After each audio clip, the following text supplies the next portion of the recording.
L'année 1999 s'achève sur une ville de Hong Kong en pleine mutation industrielle et sociale. Les néons colorés luttent sans cesse contre l'obscurité grandissante des ruelles bondées de Kowloon. Derrière la façade d'une métropole moderne se cache un monde de misère et de détresse humaine indéniable. C'est ici que vit la jeune Phan Mani, une mère célibataire âgée de seulement 23 ans. Sa jeunesse s'est déjà envolée sous le poids immense des responsabilités et de la pauvreté extrême. Son unique lueur d'espoir réside dans le regard innocent de son tout jeune fils. Pour lui assurer un avenir meilleur, elle cherche désespérément à fuir le cercle vicieux de la rue. Mais les démons de son passé récent la rattrapent inlassablement au détour de chaque carrefour. Quelques années plus tôt, la dépendance aux substances toxiques l'avait plongée dans une spirale destructrice. Pour financer ses besoins quotidiens, elle s'était malheureusement résignée à emprunter de l'argent aux mauvaises personnes. La mafia locale ne pardonne jamais les retards de paiement, peu importe la situation de l'emprunteur. Chaque jour qui passe alourdit la dette de la jeune femme de manière exponentielle. Les menaces téléphoniques se transforment peu à peu en de véritables intimidations physiques dans son quartier. Face au danger imminent, elle décide de travailler de nuit dans les quartiers chauds de la ville. Les clubs de karaoké de Tsim Sha Tsui brillent de 1000 feux artificiels pour attirer les clients. C'est dans cette atmosphère festive et superficielle que Phan Mani tente de racheter sa liberté. Elle sourit mécaniquement aux inconnus pour amasser les quelques billets nécessaires à sa survie. Les heures de travail s'enchaînent sans relâche, épuisant ses dernières forces vitales. Cependant, les intérêts usuraires de ses créanciers dépassent de loin ses capacités de remboursement réel. Les membres des triades s'impatientent désormais de ne pas percevoir leur dû dans les délais fixés. Phan Mani se sent de plus en plus observée lors de ses trajets nocturnes de retour. Le bruit lointain de bruits de pas résonne derrière elle dans le silence de la nuit.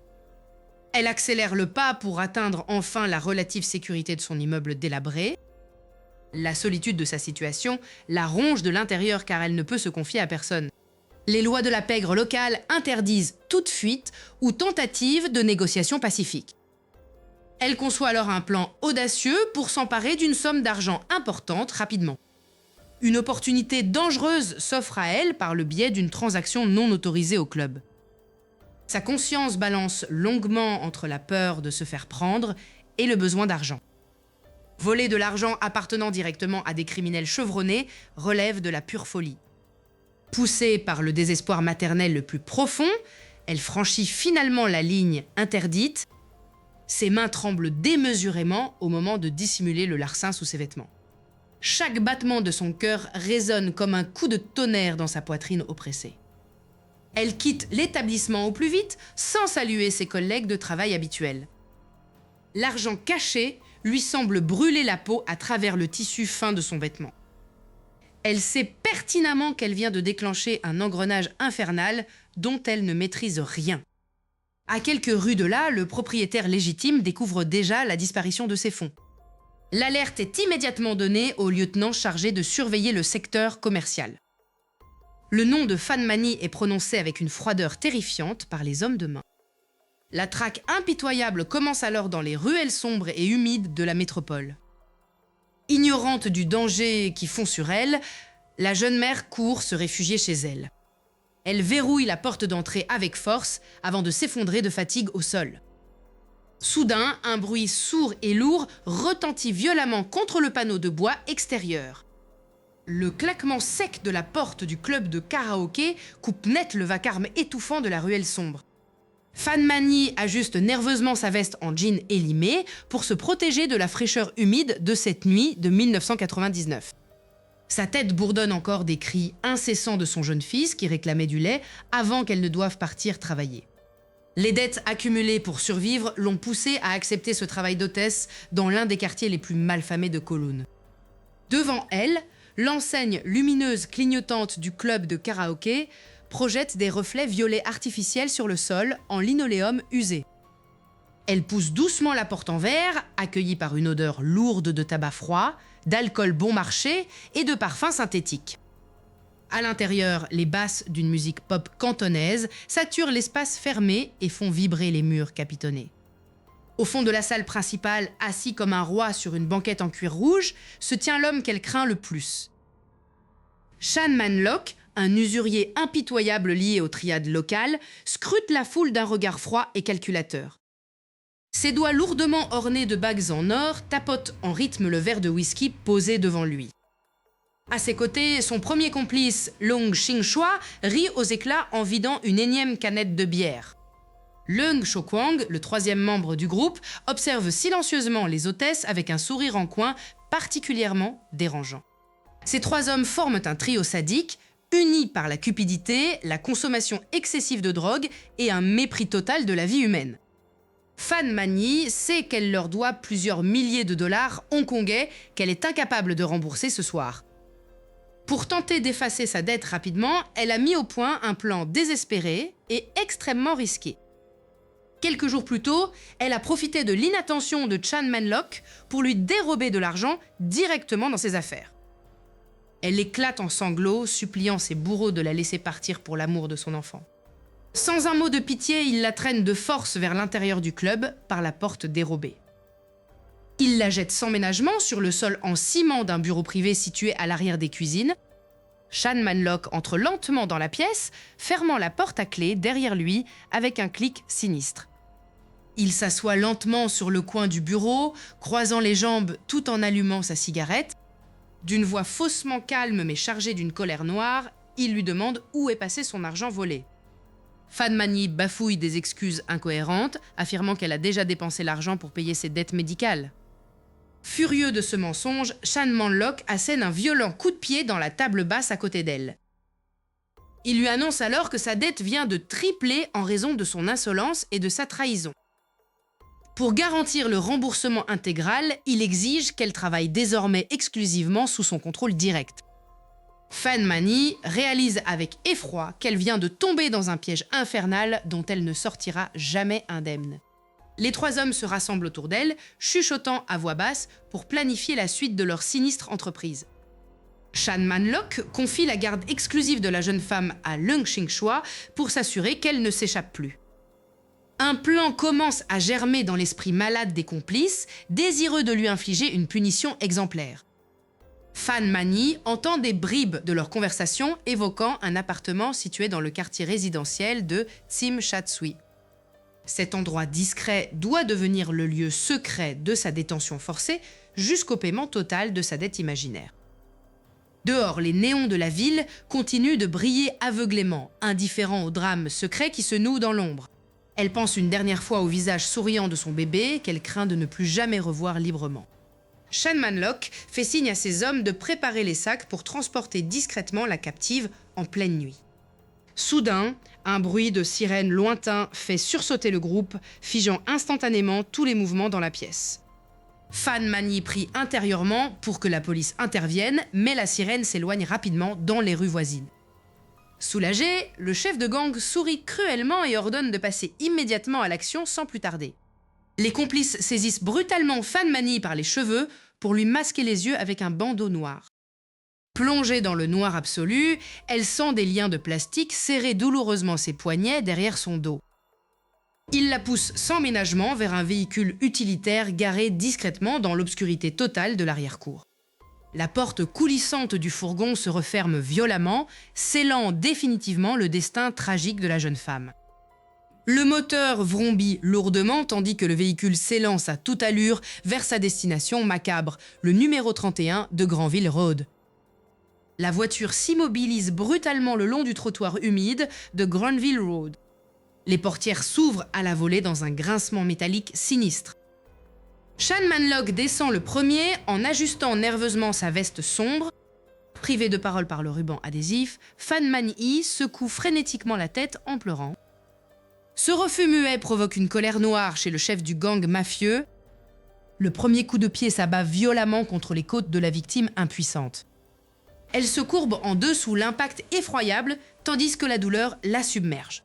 Leung Wai-lun s'approche à son tour en brandissant une lourde barre de fer galvanisée. Les ravisseurs attachent solidement la pauvre femme au tuyau métallique apparent du plafond. Ses pieds touchent à peine le sol, la forçant à porter tout son poids sur ses poignets meurtris. Les heures passent et le calvaire de la jeune mère ne fait que commencer dans ce huis clos. Les trois hommes s'installent confortablement pour consommer de la drogue juste devant elles. Altérés par les substances, leur cruauté bascule rapidement vers une folie purement sadique. Shan Man-lok saisit une bouteille en plastique contenant de l'huile brûlante. Fan Mani écarquille les yeux en comprenant le geste horrible qui se prépare. Le liquide bouillant est versé impitoyablement sur la peau nue de ses épaules. Un hurlement étouffé déchire l'atmosphère lourde de l'appartement sans que personne n'intervienne.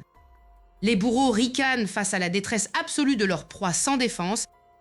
Dans un coin reculé, Afong continue de regarder la scène d'un œil vitreux et apathique. Les agressions physiques se succèdent durant plusieurs jours d'une agonie sans fin. La malheureuse pense constamment à son jeune fils pour trouver la force de survivre.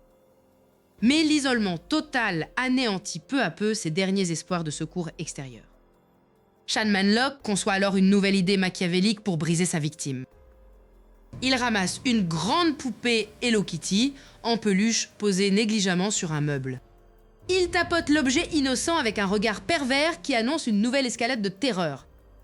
Les rires sadiques de Shan Man-lok résonnent encore contre les murs crasseux du salon alors qu'il manipule calmement ses nouveaux instruments de torture. Lee Ka-sheng s'approche à son tour de la victime attachée au radiateur, affichant un mépris total pour la détresse humaine. Fan Mani soulève sa tête lourde avec peine, ses yeux gonflés de larmes suppliant silencieusement pour une once de pitié. Au lieu de répondre à ses prières, Leung Ching-choi lui assène un coup violent au visage pour imposer un silence absolu dans la pièce. La jeune Afong observe la scène depuis le canapé délabré, pétrifiée par l'intensification soudaine de la cruauté des trois hommes. Shan Man-lok allume alors une mèche de plastique et la regarde fondre lentement, souriant devant les gouttes incandescentes prêtes à tomber. La torture franchit un nouveau cap indicible lorsque le plastique brûlant touche la peau déjà meurtrie de la malheureuse mère. Les trois complices transforment ce calvaire quotidien en un jeu pervers, s'encourageant mutuellement à redoubler d'ingéniosité dans la souffrance. Les jours s'enchaînent sans aucune distinction pour Fan Mani, qui perd peu à peu toute notion du temps. Lee Ka-sheng force la victime à avaler des substances toxiques, ignorant ses suffocations et ses vomissements répétés. L'odeur d'huile brûlante et de chair calcinée commence à imprégner définitivement l'atmosphère confinement de cet appartement maudit. Privée d'eau et de nourriture saine, la jeune femme s'affaiblit à un point tel qu'elle ne peut plus prononcer le moindre mot. Leung Ching-choi s'agace de ce manque de réaction et recommence à la frapper avec une barre de fer rouillée. Chaque impact violent produit un bruit sourd qui fait sursauter Afong de terreur derrière sa fine cloison de bois. Shan Man-lok s'assoit tranquillement à côté de la poupée Hello Kitty géante, observant le spectacle comme s'il s'agissait d'un simple divertissement. Fan Mani repense une dernière fois au visage innocent de son jeune fils qu'elle s'est désormais condamnée à ne plus jamais revoir. Le manque total d'empathie du groupe transforme ce lieu d'habitation en un véritable abattoir psychologique à l'abri des regards extérieurs. Vers la mi-mai 1999, le corps exténué de la victime ne réagit soudainement plus du tout aux stimulations sadiques. Lee Ka-sheng s'agenouille près d'elle et constate avec une pointe d'agacement que son cœur a définitivement cessé de battre. La panique s'empare un bref instant du trio de criminels face à la réalité brute de ce cadavre, encombrant au milieu du salon. Shan Man-lok reprend très vite son sang-froid et décide d'organiser la disparition pure et simple des preuves médico-légales. Il ordonne aux autres d'amener le corps sans vie jusque dans la petite baignoire crasseuse de l'appartement pour l'étape suivante. C'est à ce moment précis que commence le démembrement macabre, une opération menée avec une absence totale de remords. Pour camoufler les bruits suspects et les odeurs, ils allument plusieurs fourneaux et préparent de grandes marmites d'eau bouillante. Leung Ching-choi utilise une scie à métaux achetée à la hâte pour découper méthodiquement les restes de Fan Mani. Deux denses volutes de vapeur mélangées à une odeur insoutenable de viande cuite s'insinuent sous toutes les portes de l'immeuble. Afong regarde le bouillonnement incessant des marmites de la cuisine, prise d'une nausée violente qu'elle doit contenir à tout prix. Les bourreaux décident ensuite de faire disparaître les organes internes et la chair en les jetant directement avec les déchets ménagers.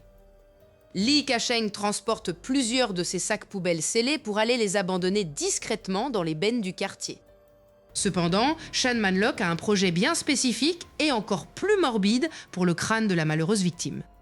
Il récupère la grande poupée Hello Kitty en peluche posée sur le lit. et l'ouvre brutalement en déchirant ses coutures.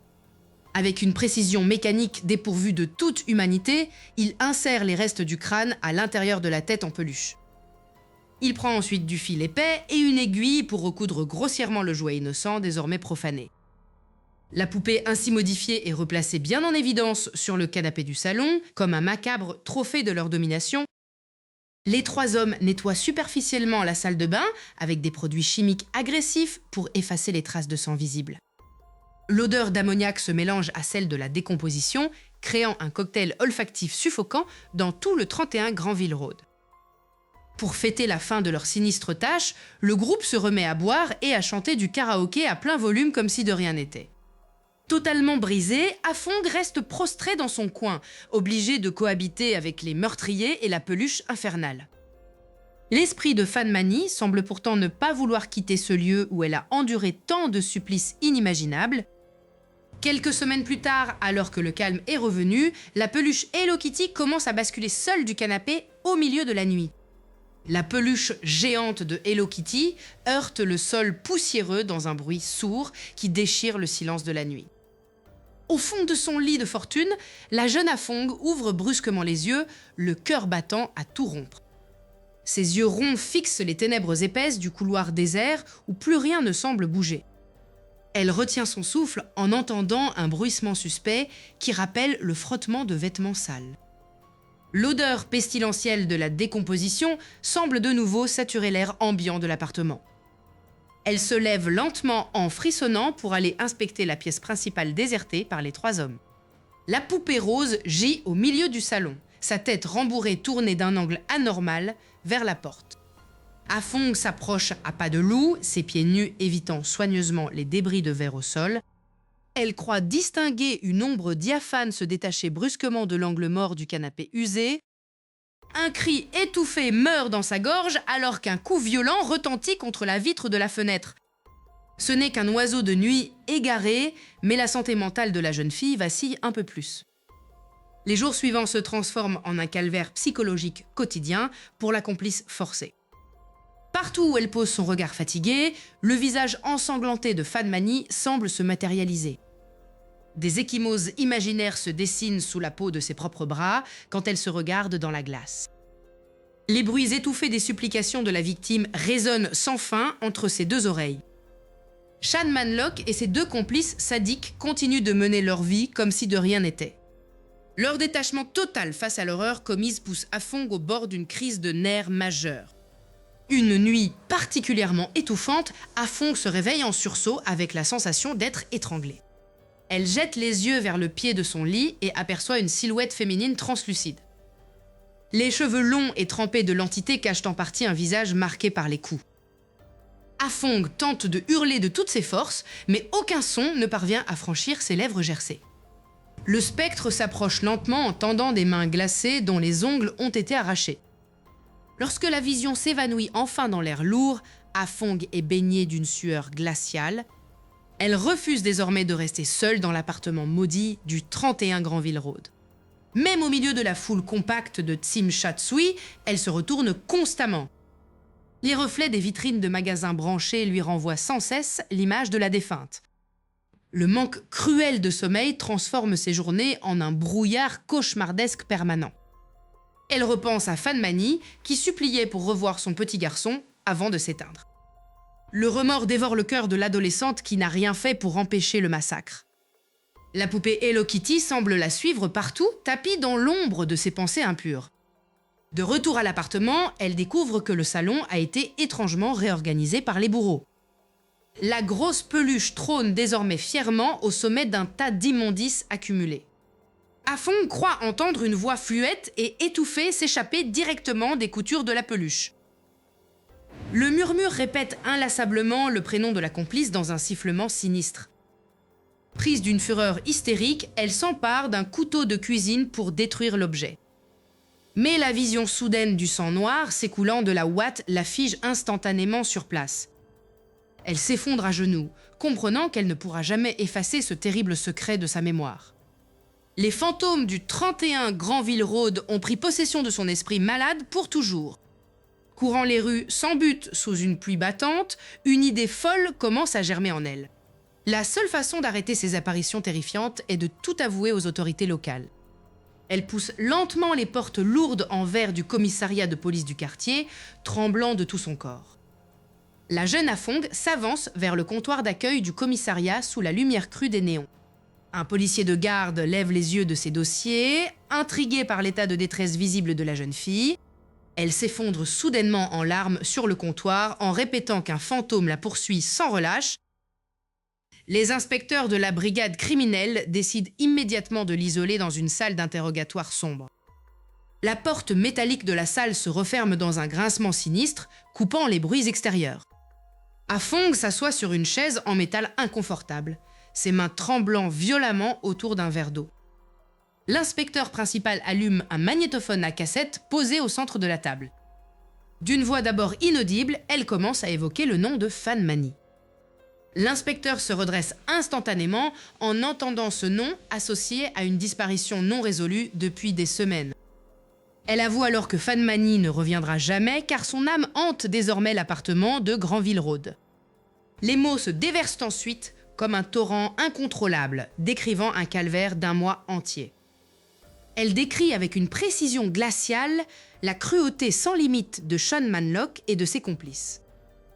Les policiers s'échangent des regards horrifiés face à l'énormité des sévices qu'elle énumère. Elle explique comment la mort est finalement survenue dans cet appartement transformé en véritable abattoir humain, mais le récit atteint un niveau de macabre encore supérieur lorsqu'elle aborde la disparition du corps. Afong mentionne l'utilisation de scie et de marmites de cuisine pour faire disparaître les preuves physiques. L'inspecteur lui demande alors où se trouvent les restes actuels de la malheureuse victime. La jeune fille murmure alors une phrase insensée impliquant une poupée en peluche populaire. Devant la gravité de ces déclarations, le chef de district ordonne une descente immédiate sur les lieux. Plusieurs voitures de police s'élancent sirènes éteintes à travers les rues sombres de Tsim Sha Tsui. Le convoi s'arrête devant la façade décrépite de l'immeuble situé au 31 Granville Road. Les policiers en uniforme déploient rapidement un cordon de sécurité pour repousser les rares passants nocturnes. L'équipe d'intervention monte les escaliers étroits et poisseux menant au 3e étage. L'odeur de décomposition devient perceptible dès qu'ils atteignent le palier de l'appartement.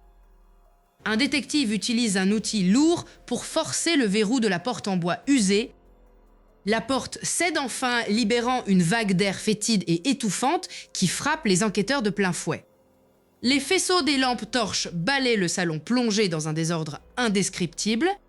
Des montagnes de déchets, de vieux magazines et de vêtements souillés jonchent le sol crasseux.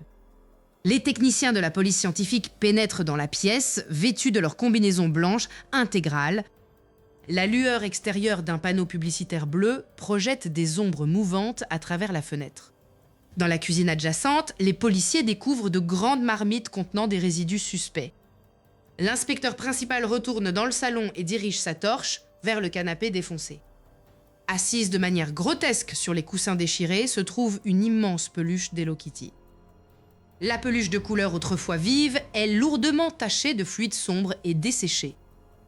Un silence de plomb s'installe dans la pièce alors que tout le monde comprend la signification de l'objet. Le technicien en chef s'approche lentement en enfilant une nouvelle paire de gants en latex. Il prend délicatement la poupée géante pour la poser sur une bâche plastique étalée par terre. Les coutures grossières au dos de la peluche indiquent qu'elle a été ouverte puis recousue à la hâte.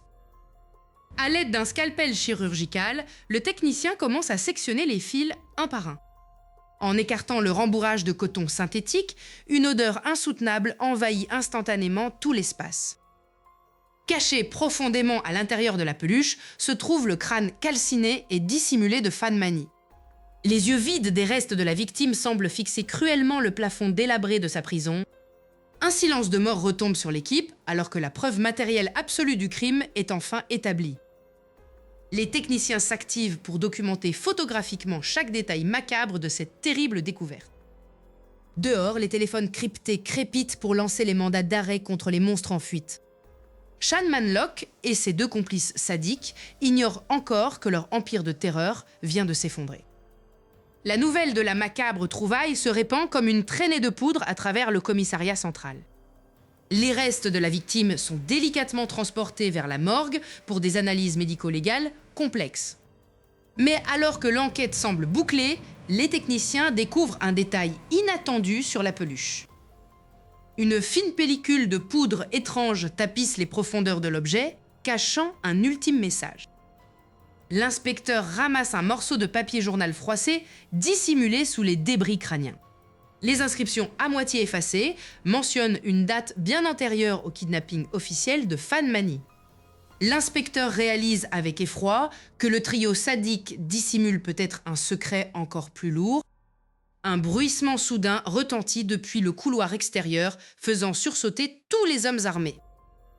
Une silhouette sombre s'enfuit en courant dans la cage d'escalier alors que l'affrontement final approche.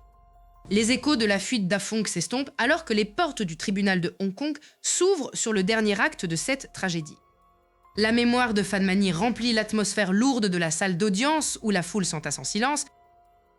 Entouré par des gardes armés, Chan Man-lok et ses complices s'avancent vers le box des accusés avec une indifférence glaçante. L'attitude désinvolte des trois criminels provoque un murmure d'indignation parmi les journalistes présents.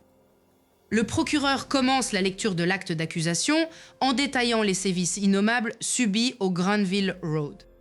La présentation des pièces à conviction, notamment les restes de la poupée Hello Kitty, fige le sang du public. Les avocats de la défense se lèvent aussitôt pour contester la qualification de meurtre avec une audace déconcertante. Ils exploitent la décomposition avancée du corps pour affirmer que la cause exacte de la mort reste scientifiquement indémontrable.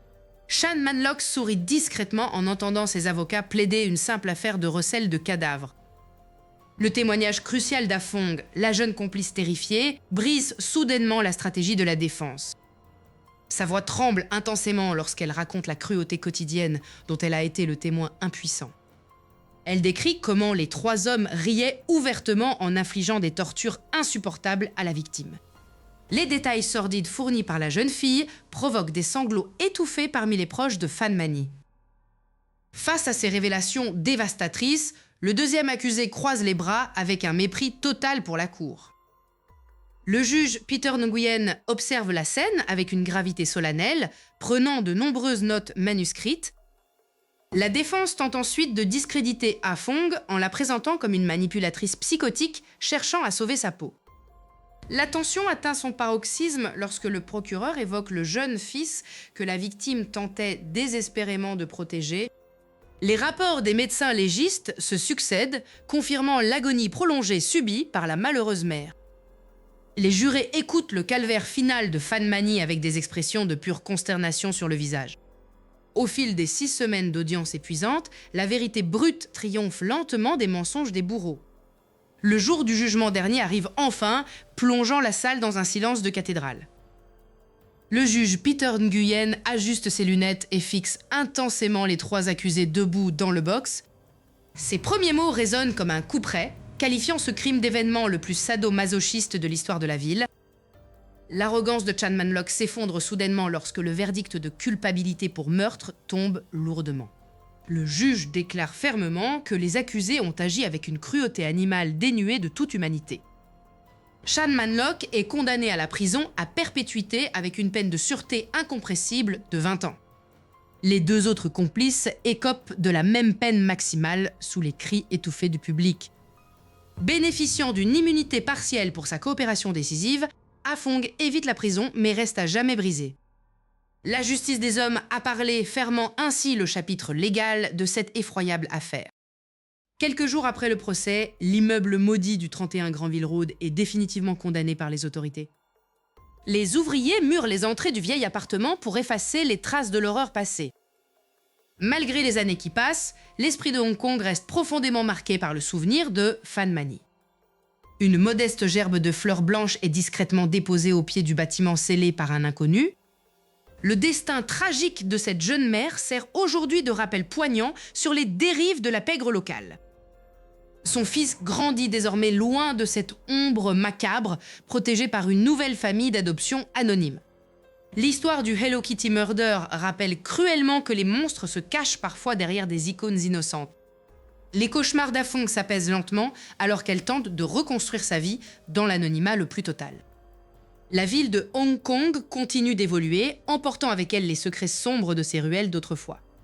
Fan Mani a enfin trouvé le repos éternel, délivré des tourments et de la douleur de sa cage de béton. C'est ici que s'achève ce récit, laissant la lumière de la vérité dissiper définitivement les ténèbres de Granville Road